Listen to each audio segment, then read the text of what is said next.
বিমান থেকে চাকা খুলে মাটিতে পড়ে যাওয়ার বিষয়টি জানতেন না পাইলট, এমনকি চাকা খুলে পড়ার সিগন্যাল দেয়নি বিমানের ককপিট। শুনে অবাক হচ্ছেন? হ্যাঁ, এটাই সত্যি। শুক্রবার দুপুর 1:20 71 জন যাত্রী নিয়ে ঢাকার উদ্দেশ্যে কক্সবাজার বিমানবন্দর থেকে বাংলাদেশ এয়ারলাইন্সের একটি বিমান আকাশে উড্ডয়ন করে। তখন খুলে যায় বিমানের বাম পাশের একটি চাকা। সাথে সাথে বিষয়টি কক্সবাজার বিমানবন্দরের এয়ার ট্রাফিক কন্ট্রোল রুমে দায়িত্বে থাকা কন্ট্রোলারের নজরে আসে। পাইলটকে বিষয়টি জানায় ট্রাফিক কন্ট্রোল রুম। তখন পাইলট তার সামনে থাকা ককপিটে চোখ রাখেন, কিন্তু চাকা খুলে পড়ার কোনো সিগন্যাল দেখা যাচ্ছিল না ককপিটে। পাইলট কক্সবাজারের কন্ট্রোলারকে বলছিলেন তিনি ককপিটে তেমন কিছু সংকেত পাচ্ছেন না। বললেন সব ঠিকঠাক আছে। ট্রাফিক কন্ট্রোলার জোর গলায় পাইলটকে নিশ্চিত করে বললেন বাম পাশের একটি চাকা খুলে গেছে। আবার এও বললেন চাকাটি তারা মাটিতে পড়ে যেতে দেখেছেন। তখন নড়ে চড়ে বসে pilot. Cox's Bazar air traffic controller Chittagong বিমানের কন্ট্রোল রুমকে জানায়। এই পুরো সময়টাই বিচক্ষণতার পরিচয় দেয় কক্সবাজার এয়ার ট্রাফিক কন্ট্রোলার। এবার বিমানটির গতিবিধির দিকে নজর বাড়ায় চট্টগ্রাম কন্ট্রোল রুম। বিমানের ককপিট থেকে চোখ সরিয়ে কক্সবাজার ও চট্টগ্রামের কন্ট্রোল রুমের প্রতি বিশ্বাস রাখলেন পাইলট। এবার পাইলটের খেল শুরু এখান থেকেই। আত্মবিশ্বাসের সাথে সিদ্ধান্ত নিলেন কিভাবে তিনি যাত্রীবাহী বিমানটিকে ঢাকায় নিরাপদে অবতরণ করাবেন। মনোবল শক্ত করলেন পাইলট বিল্লাল। সিদ্ধান্ত নিলেন তিনি যথাসময়ে বিমান অবতরণ করাবেন।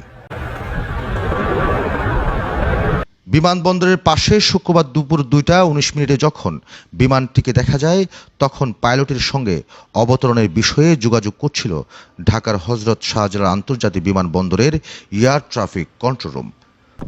ফ্লাইটটি দেখা মাত্র এটিসি থেকে পাইলটকে জিজ্ঞেস করা হয়, আপনি কি এ অবস্থায় রানওয়ে 14 দিয়ে অবতরণের বিষয়টি কনফার্ম করছেন? পাইলট জামিল বললেন, এ ফার্ম, অর্থাৎ হ্যাঁ, নিশ্চিত করছি। Bangladesh 436, surface wind 16007 knots, runway 1, check gas on lock, and 1 for clear to land. Clear to land, runway 1 for Bangladesh 46. পাইলটের confirmation পাওয়ার পর এটিসি থেকে কয়েক সেকেন্ডের মধ্যে পাইলটকে জানানো হয় রানওয়ে 14 অবতরণের জন্য প্রস্তুত আছে, আপনি অবতরণ করতে পারেন। Bangladesh 436, Dhaka Tower, report 6 Rajasthan 1 for. With the Bangladesh 46.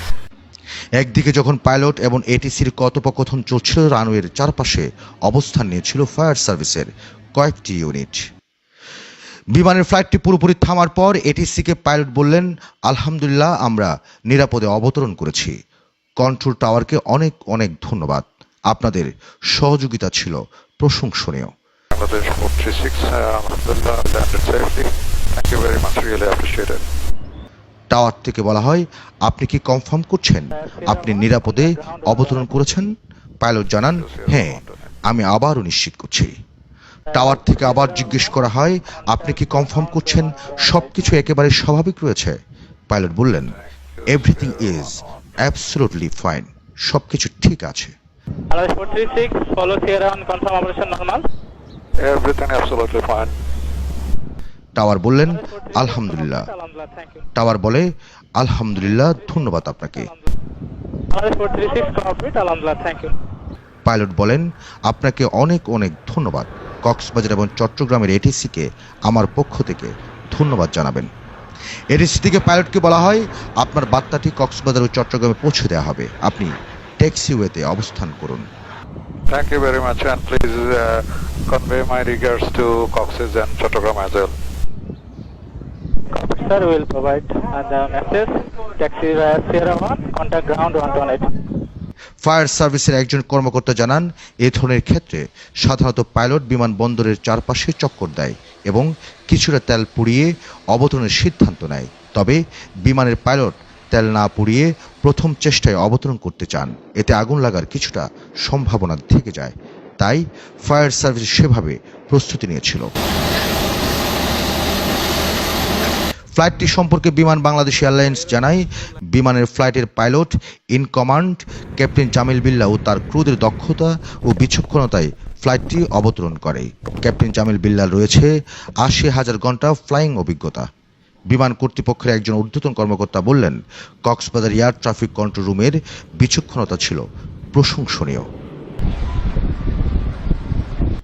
Prabal news, Cox's Bazar.